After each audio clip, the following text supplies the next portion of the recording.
Cali X Boxing. I'm here impromptu show on a Tuesday. Had some time to fit in the show. Normally don't do the shows on Tuesday. Normally don't do the shows at this time. Pushing 1 p.m. Central. But wanted to fit in an impromptu show. I had time to do it. And here we are. Y'all make sure to hit that like button as you come in. Let me put that in the comments section right now. Hit that like button as you come in the door. There it is. Shout out my guy, Jesus M. We're going to talk about several things today. And y'all make sure to do that right there. We're going to talk about several things today. As I'm coming on the show, I see that Haney versus Prograis is official. And that was the worst kept secret I've been hearing for a couple months now from dudes in the New Orleans boxing scene that fight was just going to happen at some point. They had to work out dates and particulars and all that stuff. You know how it works. And it just takes too long to do. But here we are. It's happening. So we'll talk about the particulars of that fight happening and where we are at 140. And if y'all like that fight, we'll also be talking a little Canelo versus Charlo as well. Just recap some of my thoughts that I talked about with D-Style yesterday. And we'll talk a lot about Canelo versus Charlo this week. And we'll also talk about where we are as in boxing right now. And how far they've moved the goalposts, because we always have to bring that up when a fight is announced and people get super excited about a fight. And you got to say, relax. Let me just explain something else to you. And, let's just kick it off with Haney versus Prograis. Shout out my guy, Demetrio G. Prograis KO 10. Let's go. I hope my guy Prograis wins. I hope he wins. I'll talk about that in a minute. Team Batman Boxing.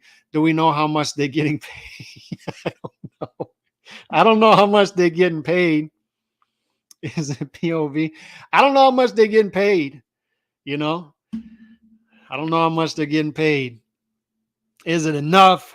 Did they undervalue themselves? Did they overvalue themselves? I don't know.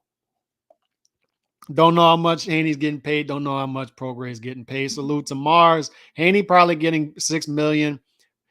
Pro probably $3 million. I once again, I don't know. Regis versus Haney, I think you mean a pay-per-view fight, not a POV bout, and I'll touch on that as well. Shout out my guy Nando coming through as well.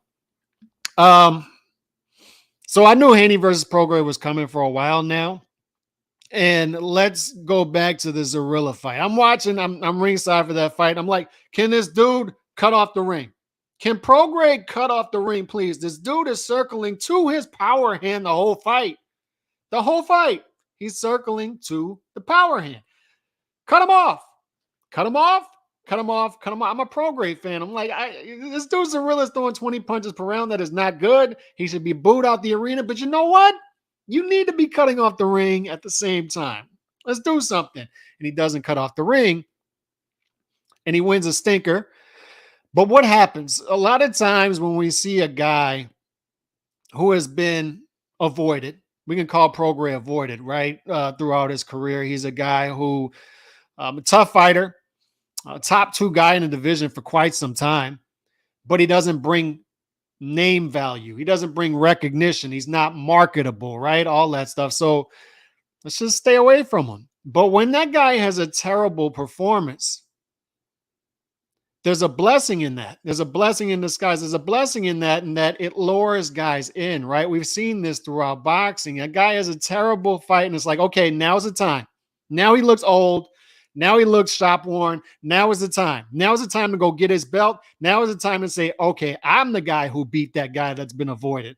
And that's what Haney's doing here. Rewind to, it's a mixed bag with Haney. Haney is very much a mixed bag, and it takes nuance to break down Devin Haney in his career, and that's why people fail at it constantly. You have the Devin Haney haters who are just going to hate everything the guy does, and then you have the Devin Haney lovers who, you question some of the things he does and the strategy behind you, like, oh my God, you're a Devin Haney hater. And when you come out in the middle, Devin Haney's career is one of those guys, breaking down his career, it involves nuance. And most people cannot do nuance in the boxing world. The boxing world is not good at nuance. And if there is a sport that involves nuance, it's boxing. but most people just can't do nuance in the boxing world. With Devin Haney, there's a lot good going on, right? He moves his career up, beats a guy like Linares, Jojo Diaz, steps his way up. Then he goes to Australia twice, beats Camboso. We've been over that, right? And then he defends against Lomachenko, and now he's going to defend against Prograis. And you say, that's great, right? He became undisputed and moving up to 140 in his first fight, moving up up a weight class. He's fighting a champ, a real champ, and a guy who's been avoided in the division. All of that is good. But then there's the negative. And then this is where I'll be called a hater. On this side, I'll be called the Devin Haney nut hugger or something like that. Then on this side, I'm going to be called the Devin Haney hater. And my detraction of Devin Haney is not the most fan-friendly style, number one, but he can be sped up. He's going to be as boring as you allow him to be. If you allow that dude to jab and hold you to death, he's going to do it. He's not going to care if the fan is booing. He's not worried about that.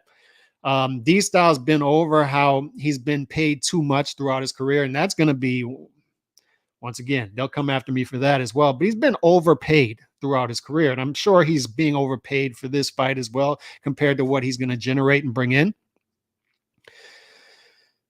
But you can speed him up. You can speed him up. So some of his fights have actually been, I thought, entertaining. Linares, Diaz, Lomachenko, and now I think the Prograis fight will be a little more entertaining. We'll see. But they're strategic. Him and his dad are very strategic, and his dad has done a great job as manager at maneuvering his career. They're very clever. I remember the clip on social media of Devin Haney celebrating like they just won the Super Bowl when Lomachenko was upset by Cambosos because they knew it. They knew it before anybody else knew it, that Cambosos isn't that guy. Teofimo is that guy. And we caught a break here. We're going to agree to anything they throw at us to go to Australia, whatever. Rematch clause, yeah, whatever. We're going to get those belts. We got those belts. I got this little belt they gave me, and then I'm going to leverage that into this fight, and I'm going to go over there and get the rest of the belts. That's what he does. And it's the same thing here, in my opinion, is he gets past the Lomachenko fight. That's another distraction is I don't think he won the fight. I don't think he looked as good as Lomachenko in that fight. Still to this day, I think Lomachenko is the better fighter out of Devin Haney. I'll always believe that. But he wins the fight. And now they're going to leverage that into moving up to 140. They watched the Zorilla fight and said, now's the time. They had their Cambosos moment again. It's like, Cambosos, the belt's at 135. Let's go get those. Regis Prograis, it looks like he's old. Let's go get his belt. We got to move up to 140 anyway. Let's go do it. Shout out HLD. Let me get to some comments in a minute. I'm going to get tickets, looking for tickets to Heater Blazers for Christmas vacation. Can't wait. Have to favor Haney in the way Regis looked in his last bout, but Regis definitely has the power to hurt Haney. Yep, it's a pay-per-view. I'm going to defend Haney a little. Imagine if Tank had his ambition, how much better boxing would be. And that's what I'm saying. That's the nuance part, right? Is Haney's fighting at least meaningful fights. Yes, they're very calculated risks, but they're still risks nonetheless. Lomachenko involved risk. Going to Australia involves some risk. And fighting this fight against Regis Prograis involves some risk, because what if the guy that fought Zorilla is not the guy at all? What if that's not the guy? What if Prograis is still that guy from a couple years ago, the guy who everybody was avoiding? What if he's still that guy? You know, so it involves risk, and that's where the nuance picks up. Shout out Wheelchair Man John. What's good, Calix in the chat? Shout out my guy Shoeshine Boxing. Regis looked on a decline last fight, maybe a fluke, but we'll see. And that's the wild card here is we know he was weight drained in the fight, but guess what? That's your fault. You're still fighting at 140, and you're going to have to do it again. You're going to have to get in that bathtub again. You got to do it again. Is he weight drained? Is he old? I don't know. Was it a one-off? We don't know. And that's the intrigue about this fight is I know what Devin Haney I'm going to get to a certain extent, but there's that other thing. I've said for a while now, I don't know I don't think Regis Prograis is going to translate well to 140. A guy with not much power, a guy with that hit and hold style that's relied on his physicality being a big 135 pounder. How's that going to translate to 140? 140's been a tough division for a while. It's known as a tough division where guys fight fights and they're tough fighters. Is he going to translate to 140? That's another wild card in this fight. I don't think tickets are on sale yet. Shout out to Matador. Joyce and Zepeda must retire. All risk are calculated. Otherwise, they wouldn't be risked. Not defending Haney, in my opinion. Just saying, why if Barrios actually beats Ugas, people laugh at Barrios, but why? Credit Haney and Regis. Still say Matias, the guy everybody avoid. What if Barrios? I got you. I like the fight. In fact, on the surface, I love the fight. I love Haney versus Prograis. I challenge anybody, man. If you go back to April of this year and people brought up Haney versus Prograis, you would have said, no, Haney wouldn't move up a weight class and fight Prograis right away. It's not going to happen.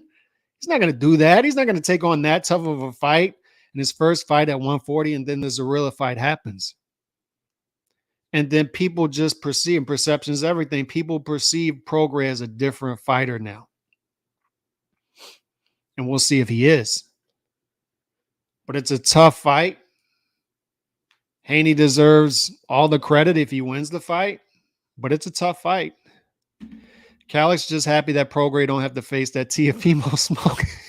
And I've said it, Teofimo would beat him. I've made my mistakes and I learn from my mistakes. And I said, you make one mistake, okay, I'll forgive you that. You make it twice, it's all your fault. I made that mistake twice. I picked against Teofimo twice in big fights. Lomachenko and Josh Taylor. Never again am I picking against that dude in a big fight. Never again. I don't care who he fights. Teofimo's in a big fight. I'm picking Teofimo. It's just that simple. I'm not making that.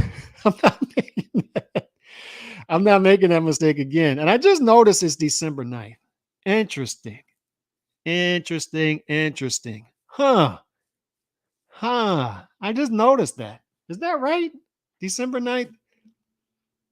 Is it right? It's December 9th? Is that right? Haney versus Pro. December 9th. Huh. You know who else is supposed to be announcing a fight for December 9th? Tank Davis. That's interesting. Maybe he's not. I would assume he's not. They're not going to do two pay-per-views on the same night, would they? Yes, it's Heisman night. That's historically Teofimo's night. It's been Teofimo's night for a while now, and you want to keep that night. We'll see what happens. We'll see how this plays out. But as of right now, December 9th, and I'll say this about Prograis because people call me a Prograis homer. Look, Prograis is from right down the street. And that's why I've liked Prograis for a while, but I keep it real. Like his last fight, he sucked in his last fight. I understand Zorilla was Zorilla and he wasn't interested in fighting and engaging, but you got to cut off the ring. That dude was circling to your power hand the whole fight. And I don't want to hear any excuses about you putting on Twitter that you showing yourself trying to weight drain yourself and get down. You're the one getting to 140. I don't want to hear that you were weight drained. That's not an excuse. You agreed to 140, you got to make 140, and you can't pull out the small violin or expect people to pull out the small violins and feel sorry for you because I can't make 140 easy anymore. You agreed to it. And you've benefited, all these fighters. Haney benefited from getting down to 135. Errol Spence, I don't want to hear anything about weight drain. You benefited for draining yourself down to 147 for years to fight naturally smaller guys. So when you can't do it anymore, that's your fault. I'm not feeling sorry for you. So I'm not going to change my stance because I like Prograis because he's from my hometown. That's not what it is. Prograis has no excuses. I'm going to just say it right now. I'm not going to make any excuses for Prograis if he loses this fight. You got to win the fight, and you got to learn from the Lomachenko fight that for some reason, man, certain fighters get the benefit of the doubt in close rounds, even if they don't deserve it. And you got to learn that lesson. You got to go in there knowing I got to be aggressive. I got to be overly aggressive. I got to put myself out there. I got to take risks. I got to go out there behaving like I either got to knock this guy out or win 9 to 10 rounds. I don't want to hear it. If you lose a close fight, yes, we'll get on here and say you should have won the fight. I think that guy should have won the fight. But, man, you got to be treating this like all hands on deck. I got to win this fight at all costs. This is the big one for Prograis. Prograis been waiting for the big one. This is the big one. This is it. Finally, you got a guy saying, yes, I'm going to fight you. And yes, that's due to you looking vulnerable. Yes. But he's finally saying, a guy's finally saying, I'm going to fight you. This is your fight. You got to win it. Victors write history. And you got to learn that with boxing. Look at how we view Andre Ward's career. Look at how we would have viewed it had Kovalev rightfully got the decision in the first fight. It's just the way it is, man. It's just the way it is. Victors write history. You gotta make sure you're the victor in this fight. Have to. Really seems Haney setting up Hitchens and Haney with their common opponents in Zepeda and Prograis. Haney versus Prograis is a good fight. It is. It is. Seems Hearn setting up Haney and Hitchens.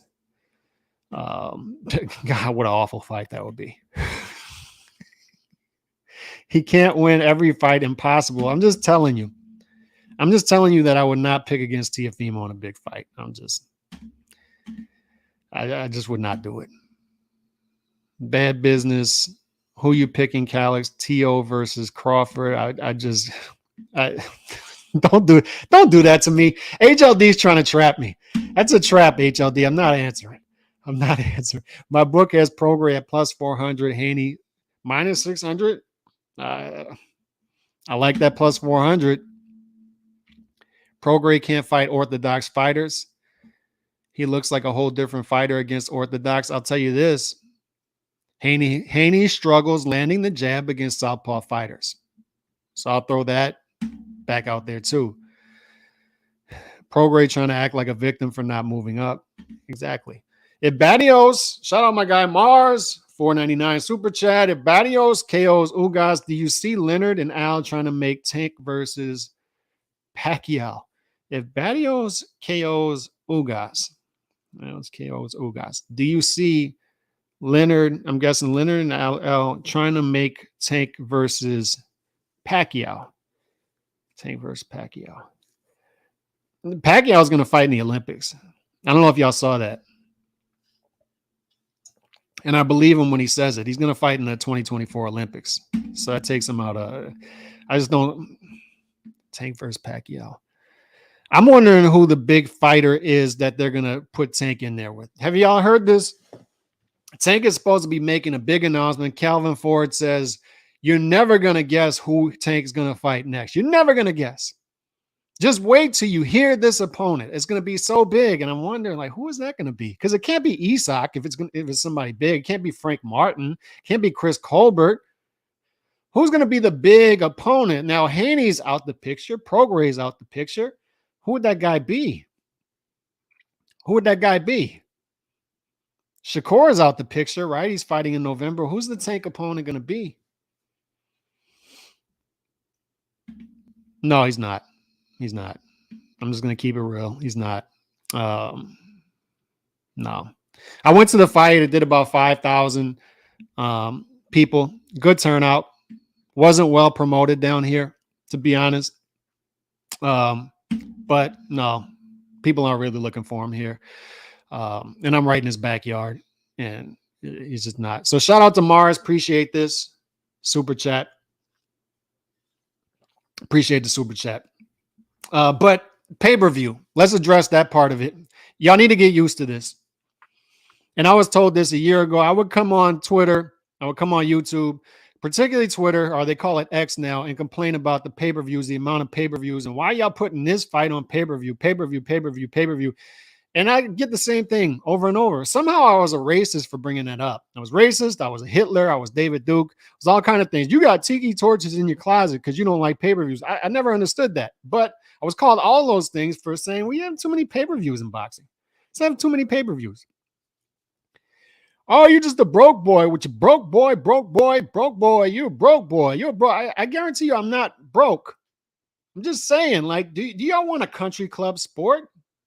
Because this is where we are. It's a country club sport now. And when you get this Showtime rollout for the fourth quarter, watch pay-per-view. Pay-per-view. I'm telling you, it's coming. I know what's coming for the fourth quarter for Showtime. I already know. And it's going to be pay-per-view, pay-per-view, pay-per-view. And no non-pay-per-views. And on top of that, you're getting the zone pay-per-views, which they told us they weren't giving us pay-per-views. And it's what I told y'all. Everything they promise you for free on the front end ends up being expensive on the back end. Free boxing for all, PBC. Look at where you are. The zone, no pay-per-views. Look at where you are. Anything of value goes to pay-per-view. Showbox is non-existent, and it will officially be non-existent pretty soon. I don't know if you've heard or not. I hate to be the bearer of bad news, but Showtime Boxing will be going away. I think that's one of the worst kept secrets. We've been telling y'all that for a while. You're gonna get some Paramount pay-per-views. Pay-per-views are gonna stick around. Paramount Plus. You're still gonna get some pay-per-views. And here's what I would say to the Haymanites out there. Don't worry, your guy's still going to be around. He's going to find another network to destroy. Don't worry. He's going to find more investors to somehow separate them from their money. I don't get it, but he's going to do it, and he's going to stick around. It is what it is. Showtime or not, Al's going to be around. But the pay-per-view thing, the pay-per-view pandemic, the pandemic of pay-per-views is pay-per-view, pay-per-view. And it's what I said, man, like, just 5 years ago, if you would have told us like a fight like Haney versus Prograis on pay-per-view, and this is where I keep it real once again. I like Prograis, but he's not a pay-per-view fighter, fellas. Devin Haney, a pay-per-view A-side? Excuse me? Just 5 years ago, 10 years ago, 20 years ago, 30 years ago, these fights on pay-per-view, no, they're not pay-per-view value fights. Benavidez versus Dudu on pay-per-view? It's not pay-per-view level fights. But they're on pay-per-view. PBC on Apple? Hell no. I'm telling you, he's going to figure out a way. He's going to figure out a way. He had nothing to do with this, of course. Of course, nothing to do with this. Showtime is moving over to Paramount Plus. And this is what we told you after the second quarter earnings report. Anytime you hear dividends cut, for the people who don't understand the economic part of it, when you hear, you see, this is the stuff, right? Then don't buy it then. Okay, then don't buy it then. Don't buy it then. How often do you hear that, right? Don't buy it then. Don't buy it then. Anytime you hear dividends cut, those investors are going to be at the throat of the board. And when we heard Paramount's second quarter earnings report, when we saw it, I did a video on it. Guys, I don't know what else you need to see. And for the people out there defending Al in the comment section, and once again, look at how critical I just was of Eddie, right? But for the people out there who are going to be defending Al, because that's what, the Captain Save-A-Hos out there for Al Heyman. He's got a lot of them. And they'll just watch their sport deteriorate and continue to carry water for Al. They'll do it. And don't doubt me. I know. Believe me, I know. Well, this is a perfect segue. Did y'all hear about this? My cousin sent me this on TikTok yesterday. Chauncey, you heard about this? Have you ever heard hopeflation? Y'all ever heard of hopeflation?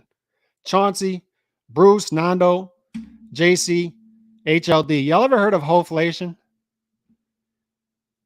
I'm just asking. Have y'all ever heard of hopeflation? I heard it for the first time yesterday. My cousin sent it to me on TikTok, not on TikTok, on Instagram. He sent me a video about hopeflation. Hopeflation. I looked it up and I screenshotted it. I looked it up on Urban Dictionary. And apparently this is a real thing. Hopeflation. The concept of men having to work 20 times harder than their grandfathers did for women 20 times worse than what their grandmothers were. Man one, example. Why don't you get a girlfriend? Man two, because hopeflation is insane at the moment. Have you had, like, I play basketball, I coach basketball, train. I'm in boxing gyms. I talk to dudes half my age all the time, dudes in their 20s.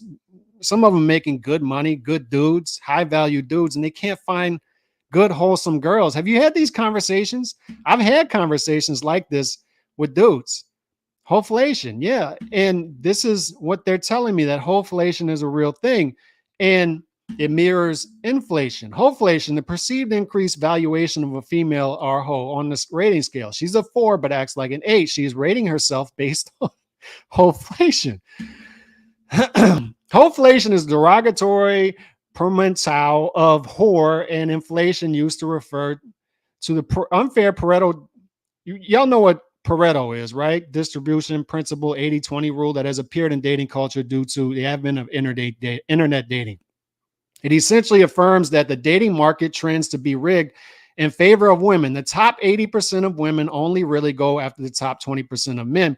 And if you don't believe that, look at the amount now of women getting HIV, becoming HIV positive as opposed to men, and you'll understand why that is. I'll just leave that for a different conversation. But women only date upwards now, and by a lot. The average man nowadays needs to work several times to attract women who are several times lower quality to his grandmother. Let's do a quick inflation formula. Real inflation rate equals new price minus old price. We all know how inflation works, right? Old price times quality factor times 100. So we get the real inflation rate, right? So he's telling you that you have to work as a man 571% times more than your grandfather did to get a woman that's inferior to your grandmother. That's what you got to do these days. Friend number one, dude, I make a ton of money. I'm fit. I have a decent career in a house. A girl rejected me on Tinder because I'm only 5'11" tall. She wants a 6-foot man. And the dude says, what the heck? That's crazy. That sounds like hopeflation in progress. And this is what dudes are telling me is happening out there. Dudes that are half my age. And they'll invite me out to clubs and stuff. I'm like, dude, I'm chilling. I'm fine. I'm happy. I'm married. I'm out the market. I don't have to deal with what y'all are dealing with. Yes, and hopeflation. It's hopeflation, and it mirrors inflation. Al's a good man. This is hopeflation. When you gotta get hella hoes, good women are hard to find these days for real. Yeah, I don't know, man. I'm out the market, but I see it in action out there. So, like, what does this have to do with boxing? And Chauncey, you and I were talking about this, texting about this back and forth the other day. It's like you go to the grocery store. What I paid at the grocery store is insane. What you pay out in California for a house, y'all are paying $6 plus gallon for gas out there right now.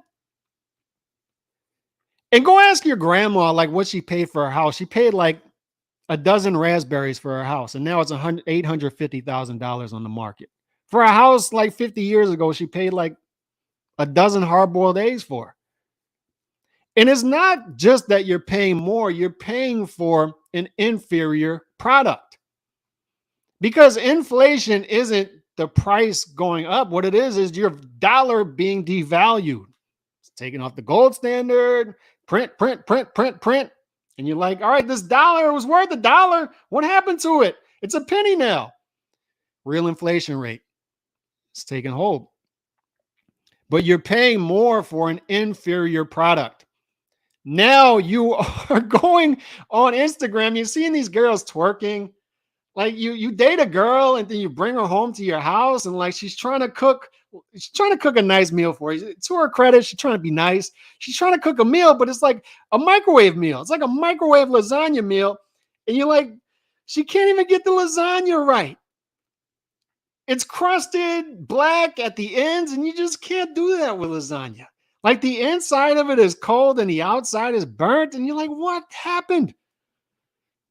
My grandma used to cook lasagna from scratch, and she had it perfect. Perfect. I cooked turkey breasts yesterday and rice. You know how I did that? I got a rice cooker, and it tells you. It's got the lines on the rice cooker in the pot. 1 cup, 1 cup of rice. 2 cups of water, 2 cups of rice. It's dummy proof. I have an air fryer, an instant pot. I put the turkey breast in the air fryer. 16 minutes. Flip it, other side, 16 minutes. I have a meal. These girls can't even cook instant pot meals. They don't even have to make them from scratch. You used to be able to take a girl down the road to Pensacola, Florida for the weekend, and she was happy. She was telling all her girlfriends about it. Everything's great. This guy took me to Pensacola, Florida. We stayed at the Motel 6. We had a great time. Now these girls want to go to Iceland. They want to sit in the Blue Lagoon and look up at the Northern Lights.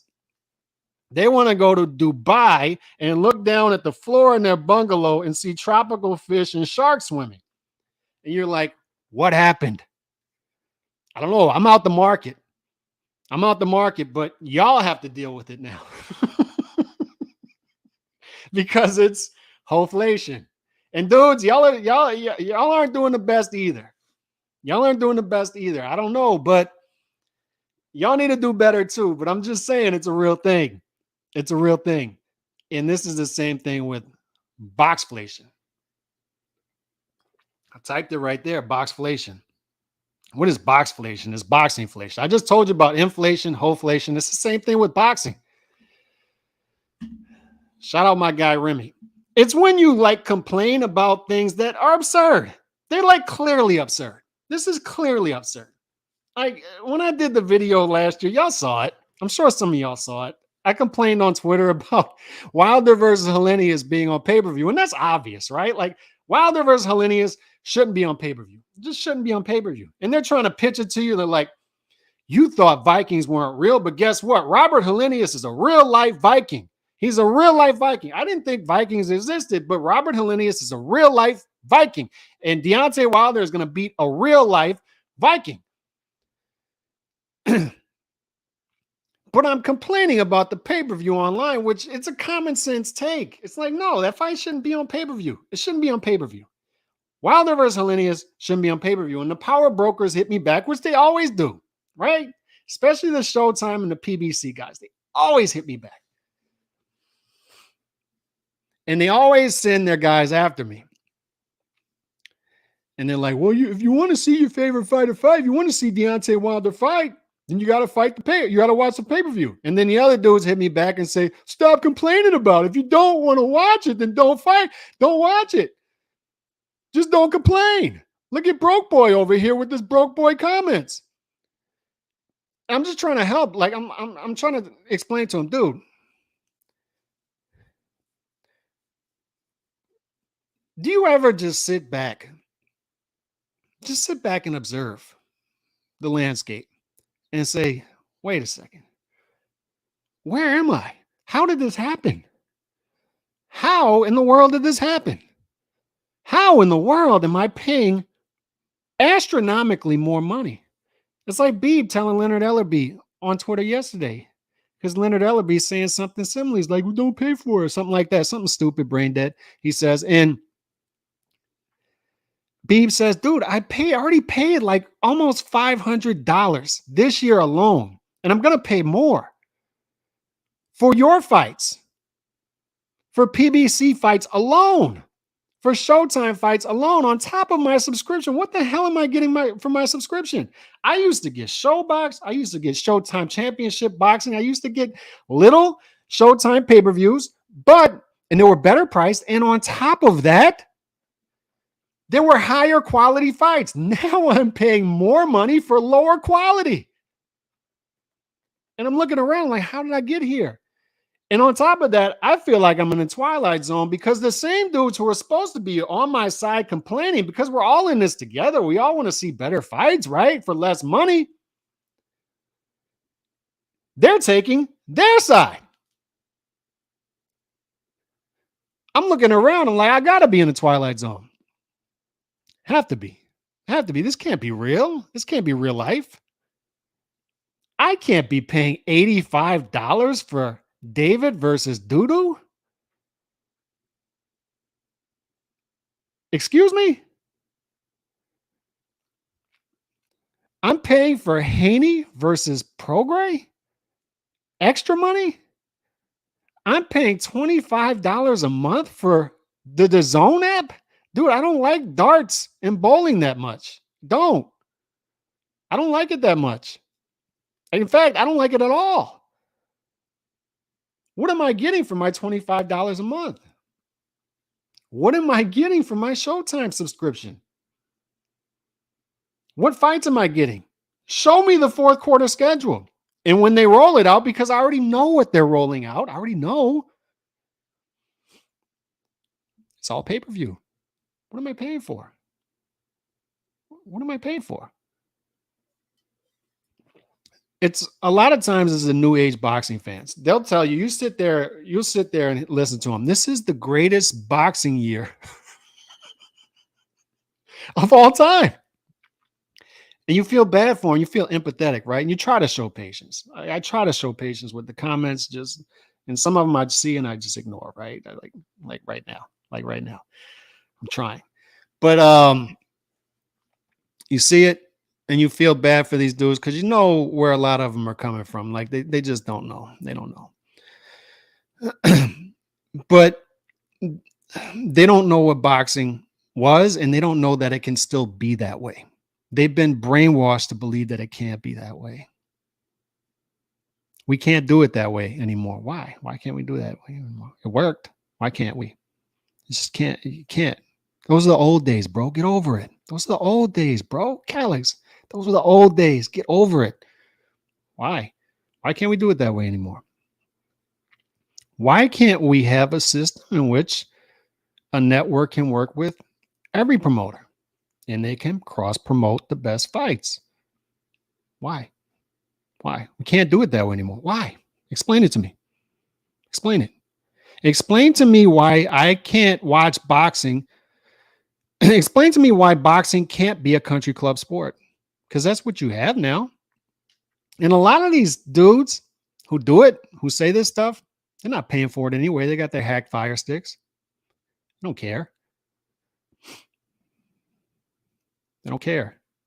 But they don't know what it was 10 years ago, 20 years ago, 30 years ago for a proper perspective. They don't have the proper perspective on it.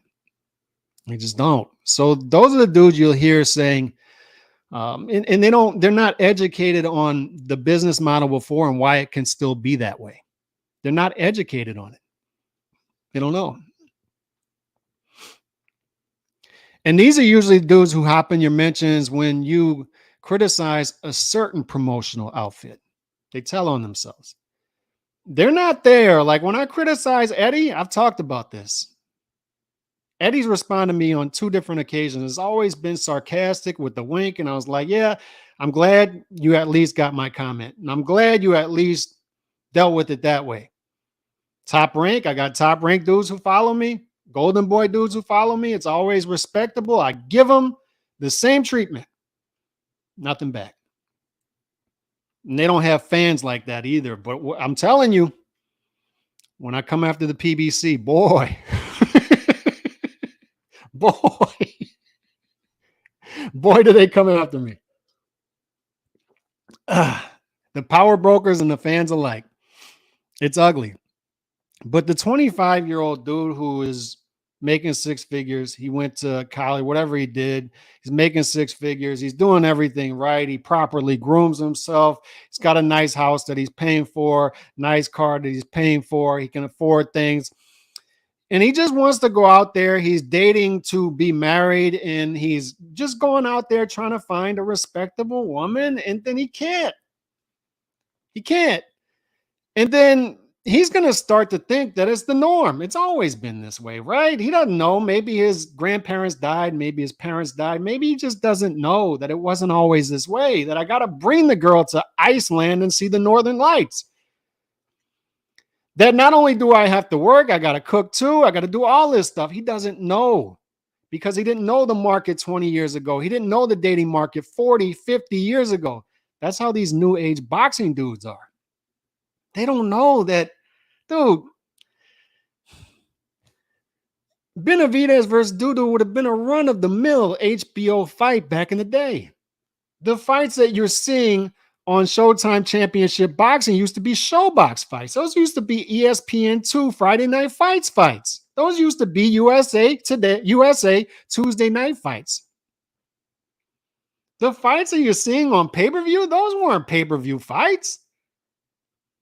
And they're sitting there every time a pay-per-view is announced. Oh my God, they did it. It's like they landed on the moon. We need to be praising these guys for giving us the best fights. Praising them. And I'm sitting here like, wait a second. One, that's their job. They're supposed to be doing that. Number two, why am I paying an extra $85 for that fight? For what? Because you don't understand. That's how the business works. In order for us to pay the fighters this amount of money, we have to do this fight. Well, why are we paying them that then? Calix, you don't understand. It doesn't work that way anymore. The old days are gone, bro. I understand. I'm very much aware that the old days are gone. Believe me. I'm very much aware that the world is changing. Believe me.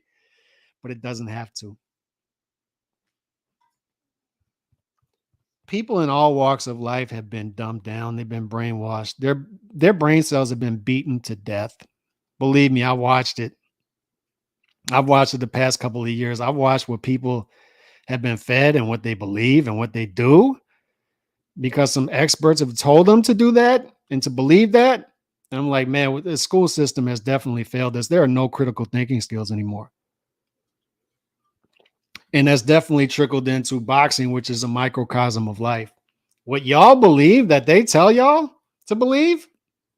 When I watch Steven or Leonard or Eddie or Oscar come out and say something, and then y'all parrot those talking points, and then when people push back on them, y'all push back on those people?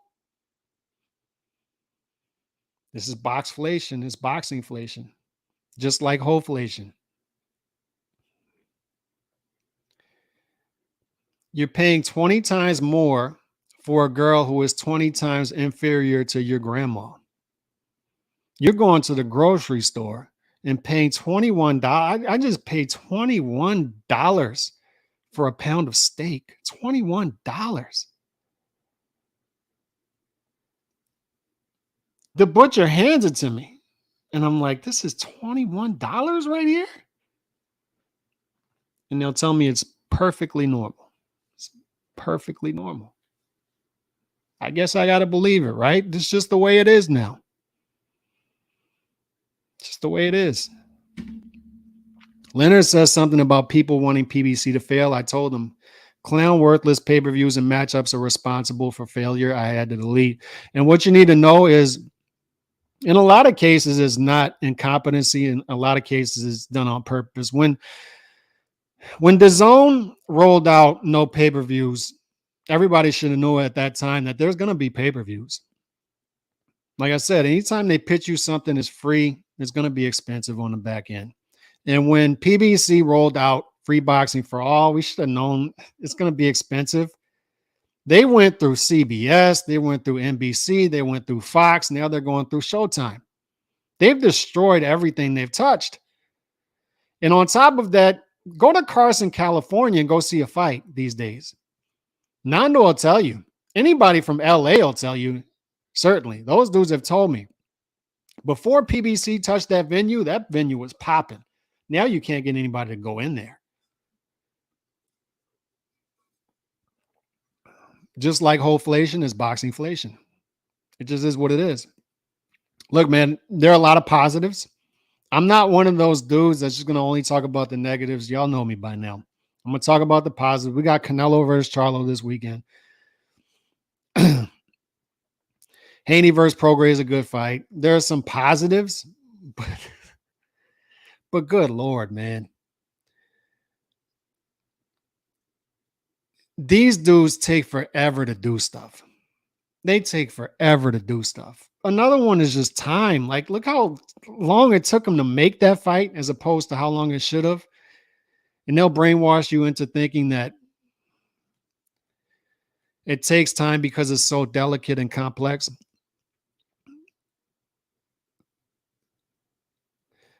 But on top of that, how often do we see these fighters?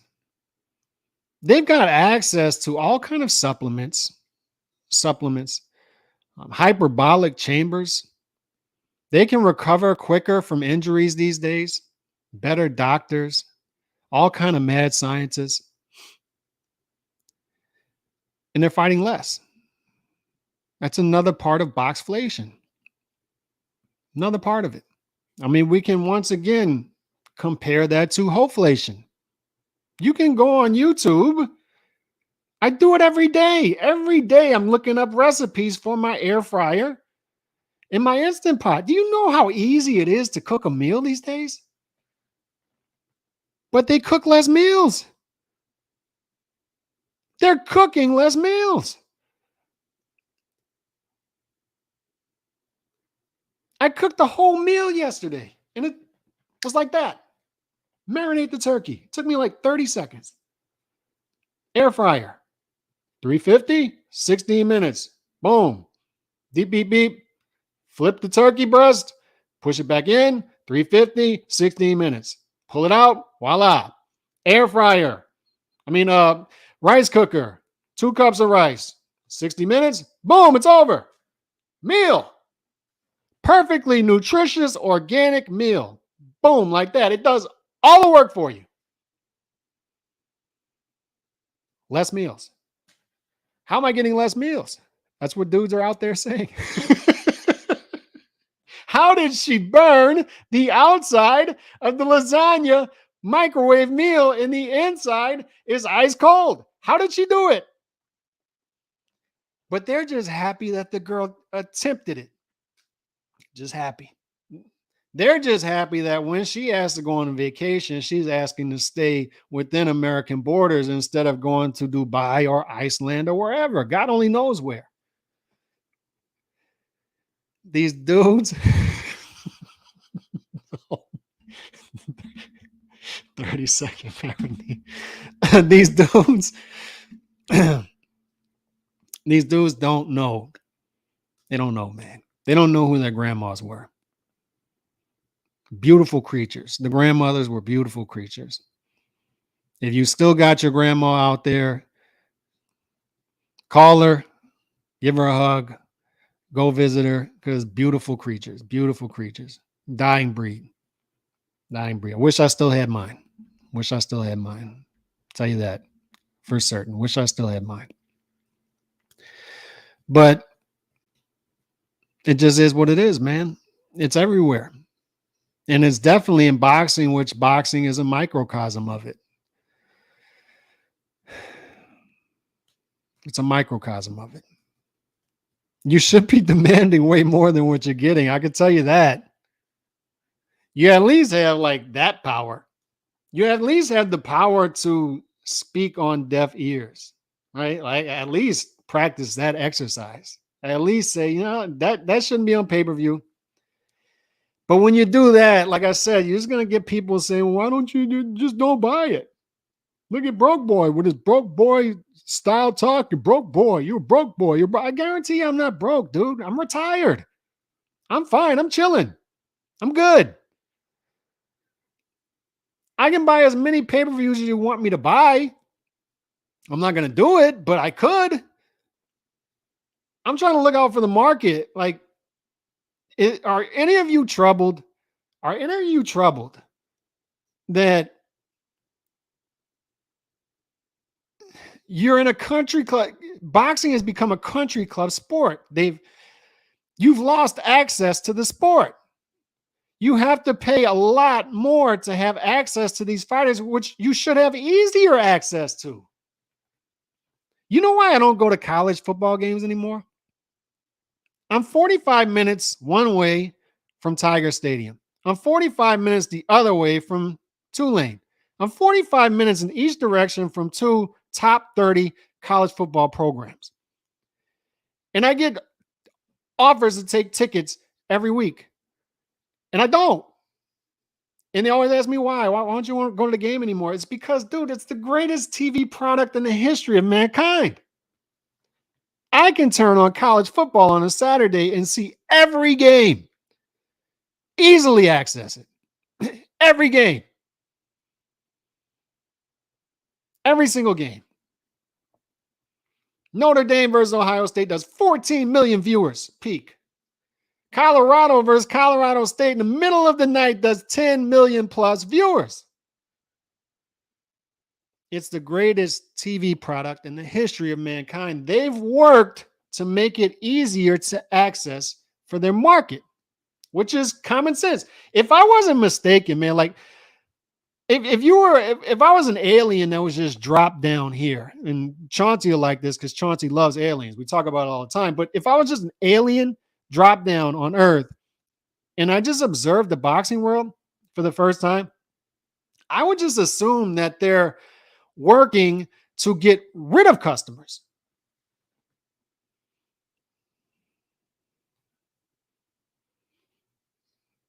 I would assume that they're working on a business model that is a detriment to their consumers.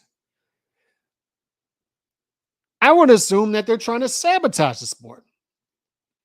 And that wouldn't be so maddening if I didn't log on to Twitter every day